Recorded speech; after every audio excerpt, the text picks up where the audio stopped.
We got to fight back. We got to fight back. We got to fight back. We got to fight back. That's what's up. All power to the people. People. So we come in here today, like Noah said, we have a multitude of organizations that came together. Like I was saying earlier, we see this as like our Rainbow Coalition.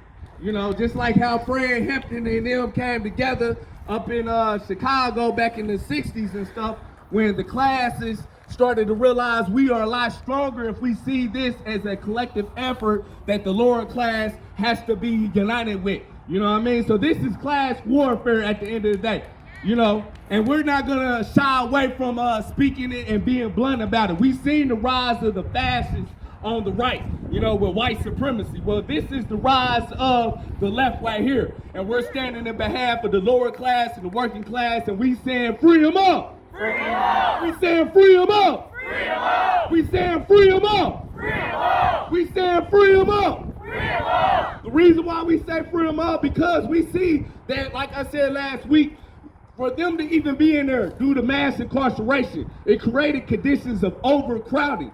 We represent only like 5% in the world population, but we represent 25% of the world incarcerated right now. You know, this is not by coincidence. Yeah, let's hear that. Let's hear that. Boom! This ain't by coincidence. This is by design. This was a backlash against the 60s when we was organizing amongst the masses and we was overcoming ethnic differences. We was overcoming gender and sex relations differences between the people in the population. We started to recognize that we have to see this as a class struggle. War has been declared on us a long time. We have to start to acknowledge this and start to act in accordance by recognizing what it is. It's class warfare against the people.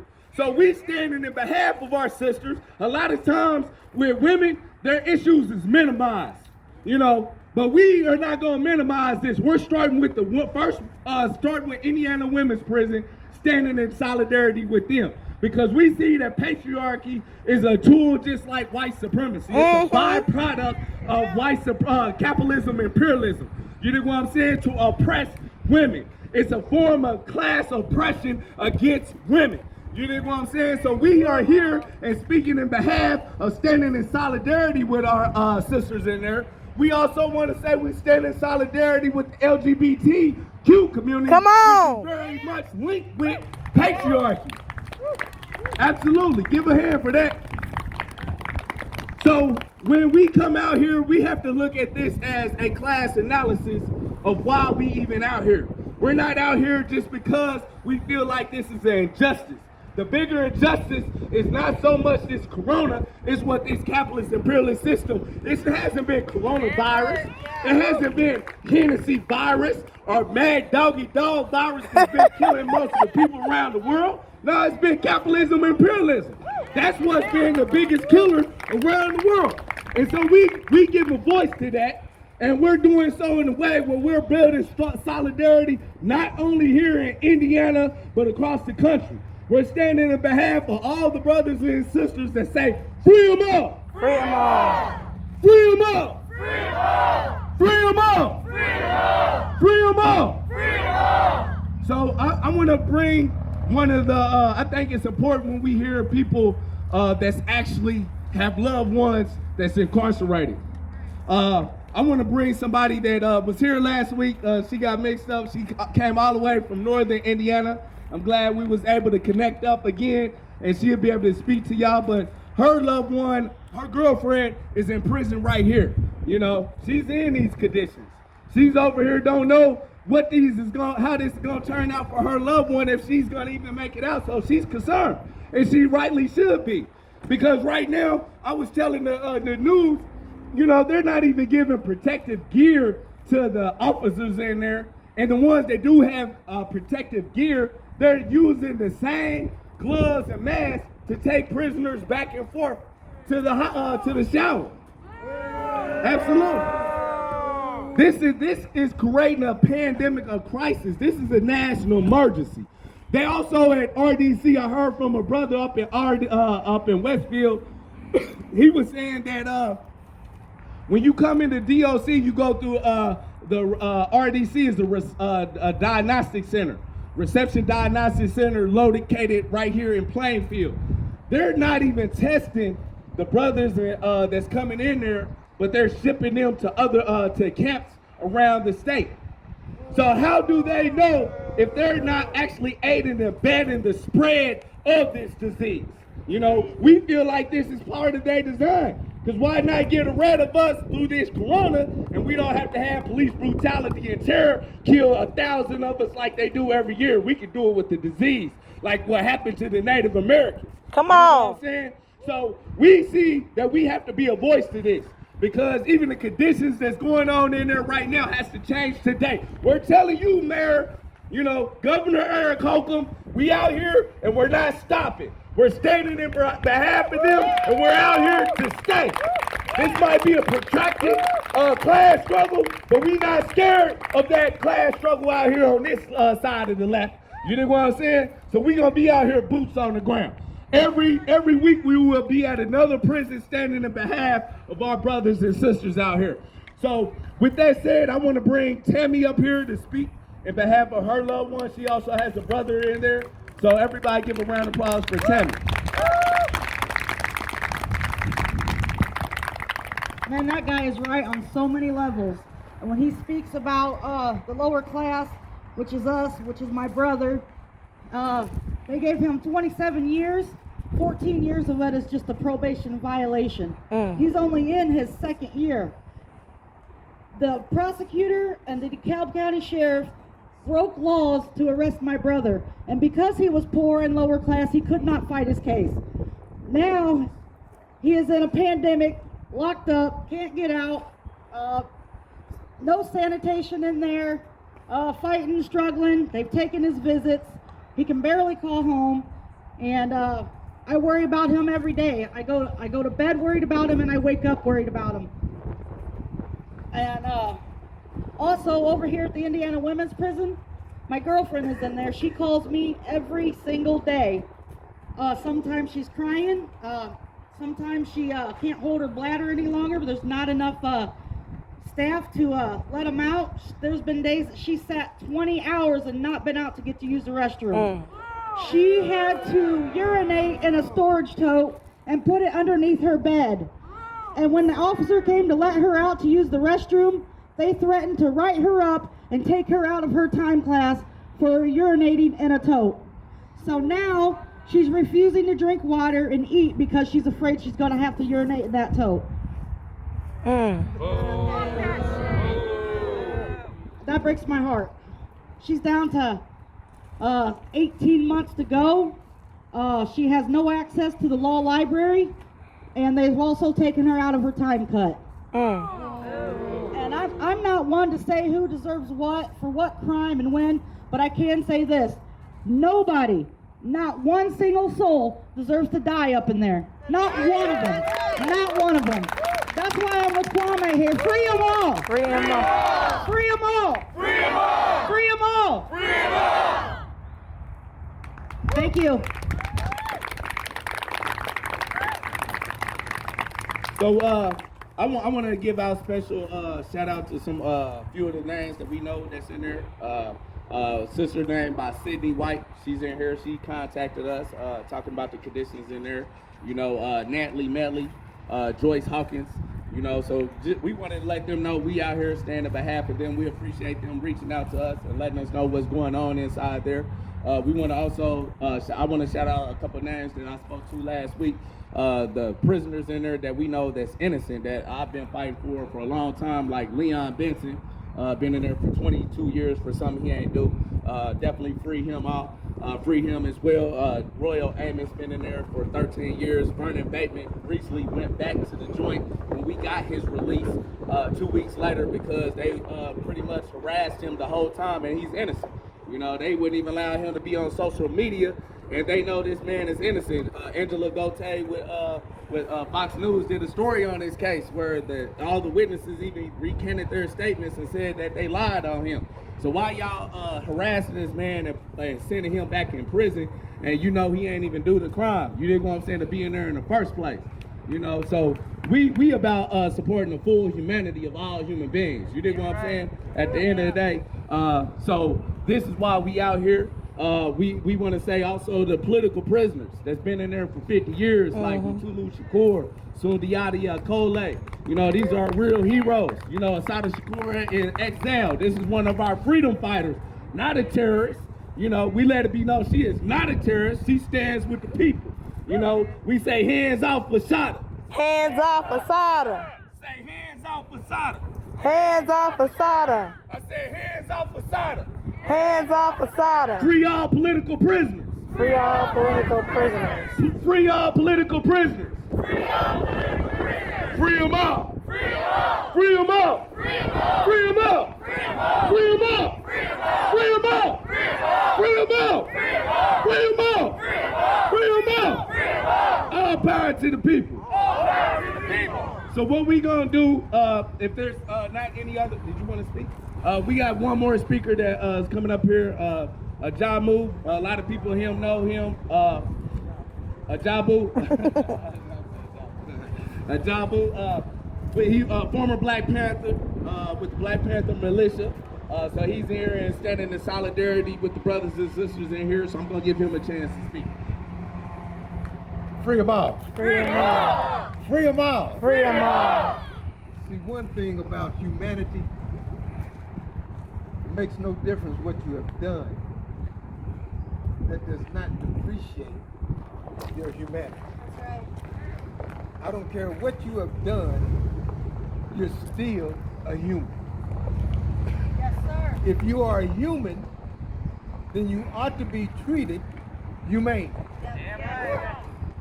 If you are, first of all, put in jail, and look at this. The 13th Amendment was supposed to eradicate slavery. But the 13th Amendment said slavery is abolished, eradicated, unless you are convicted of a crime. So if you are convicted of a crime, then this society says it's all right, it's legal to enslave you. So when you look at the women's prison, it is a slave camp. So why would a civil society want to have the authority to enslave people? What's civil about that? So when you're talking about prison, Bluetooth connected. Uh-oh. Bluetooth disconnected. Rona's in the house. But when you're talking about prisons, they should be abolished.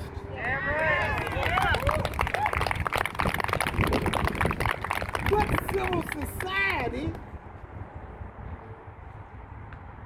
wants to enslave people? What is civil about that? I have a son who is in Wabash Valley. He got jumped on in the prison by his cellar,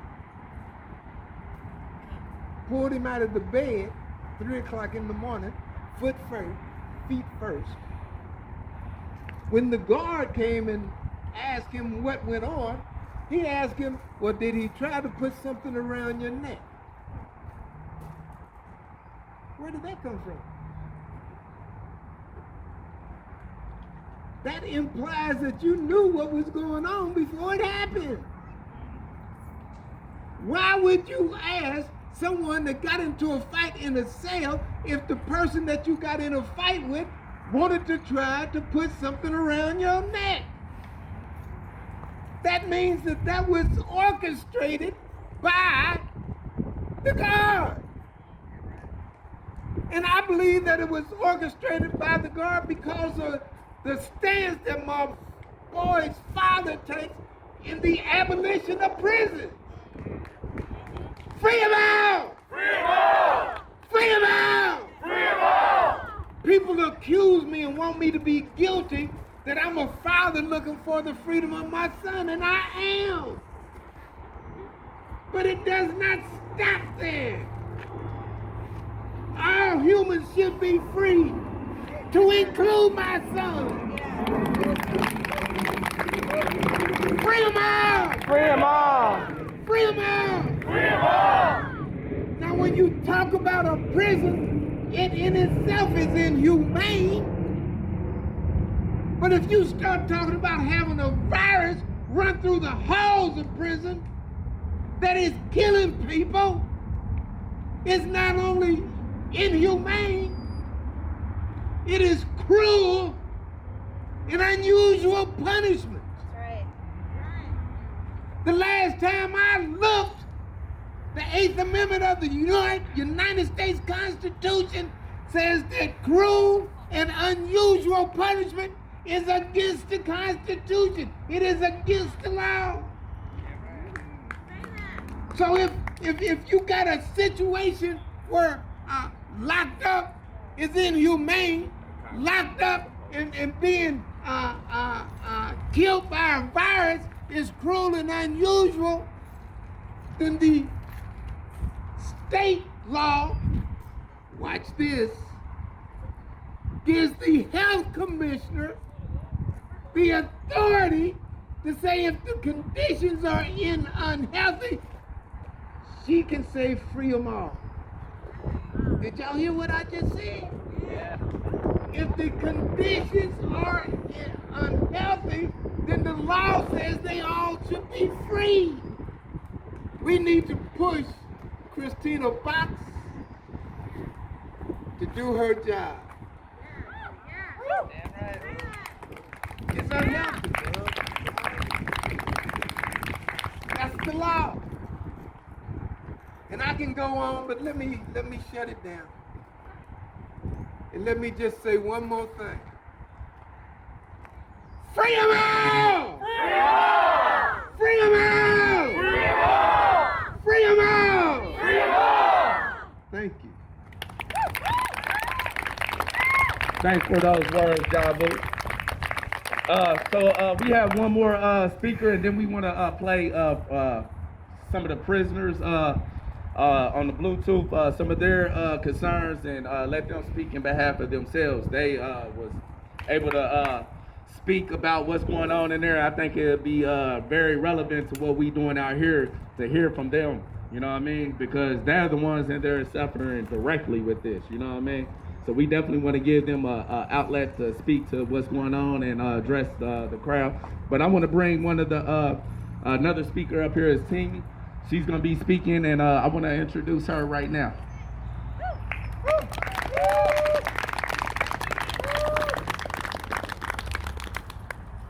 Hi, I'm Tammy. I'm with the Party for Socialism and Liberation. Thank you everyone for coming out and showing solidarity with incarcerated people and demanding that the government let them out.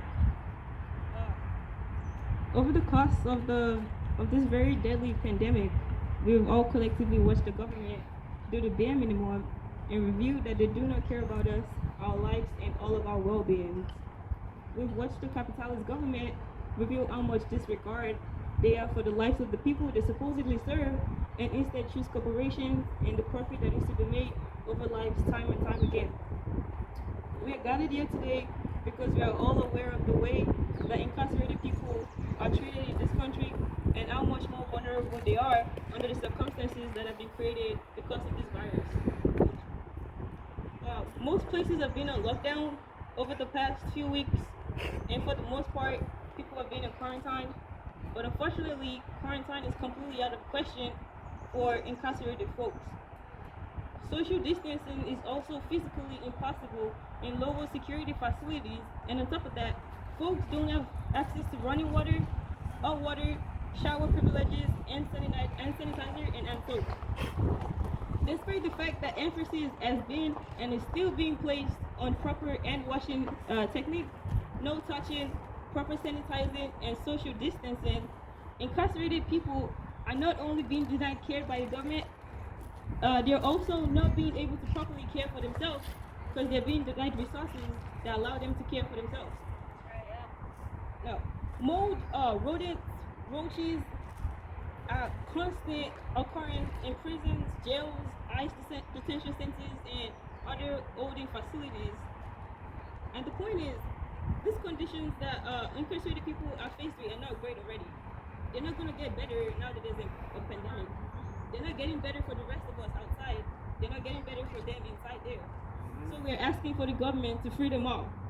Free them all. We're asking for the government to free them all. Free them all. Yes, it is absolutely possible. It's absolutely possible for the government to do these things. It's completely possible for the government to provide proper housing, access to healthcare, and fundamental resources to the people they are currently holding hostage. If the United States can afford to offer corporations and banks over $4 billion, then they can afford housing and healthcare for these people that are currently locking up. Yeah. Absolutely. If they can afford to bail out banks and corporations, they can afford to provide proper housing for people they are currently locking up. Yeah. They can have them outside in proper humane conditions and treat them like they should be treated, like human beings. Yeah. Absolutely. We don't want to add to we don't want to add to the thousands of Uyghurs currently struggling to make rent. We say let these people live rent free. Yes. Give our incarcerated neighbors safe housing.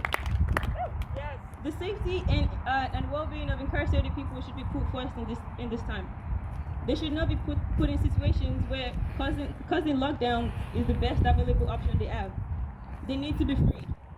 We call for the compassionate release of all elderly prisoners and those with chronic health conditions.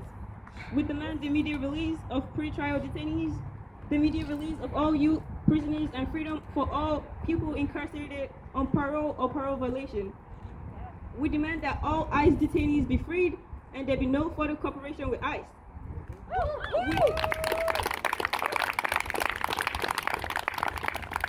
We know that these demands can be met, and so we're asking, and we're going to keep demanding, that all incarcerated people are freed until they actually free them all. Thank you. Woo! Free them all! Free them all. Free them all! Free them all. Free them all! Free them all. She makes a good point about the ICE. You know, we all been seeing how our Latino brothers and sisters is being incarcerated in these concentration camps. Let's call them what they is. You know, they concentration camps. These are the extension of mass incarceration that was a fascist policy being carried out by these white supremacist neo-Nazis in the White House. You know, to stir up division amongst the lower class people. You know, to turn us against each other and think they're the aliens that invaded the United States, when we know the true invaders was the ones that started the Mexican-American War, you know, and took the land from from Mexico, you know. And this is the issue that we face. So we want to say freedom all to our Latin brothers and sisters. Free them all. We say open up them ICE detentions and free them all. Free them all. Free them all. Free them all. Free them all. Free them all.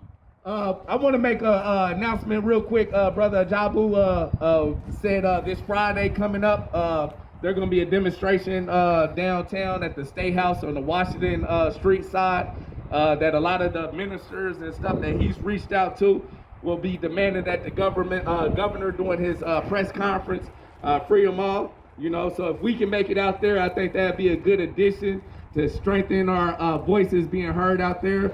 We'll be also doing a demonstration pretty soon, possibly next week, surrounding the situation up in Westfield. That's the biggest pandemic that's going on right now. Like I said, 92% of the prisoners up there, of the 137, 126 have came back positive. So this is a very big epidemic that's going on that can cost a lot of people's lives. So we will be protesting that. This might turn into a protracted struggle. But one thing about it, it's just gonna give us reason to grow our movement out here, standing in solidarity with them, because we're gonna continue to set out the contradictions of this system, you know, of this capitalist imperialist system. And we're gonna keep on saying this is a class warfare, because that's what it is. You know what I mean? So when we out here in great numbers, just know that right now we're building up a movement And we're going to connect this royally with the national movement, and we're going to have to start working together on the left to even address other situations in our community. So this Rainbow Coalition, I'm honored to be a part of it. I'm glad that a lot of brothers and sisters is part of this. We have to keep it going, you know what I mean? Because they're going to need us. They don't have nobody else but us. We have to save ourselves. That's what we realize when we talk about proletarian struggle. You dig what I'm saying? Absolutely, absolutely. So I'm gonna end with a couple of the people that's in prison. Let you hear from them, so we can give them a voice to address some of the concerns that they have in there.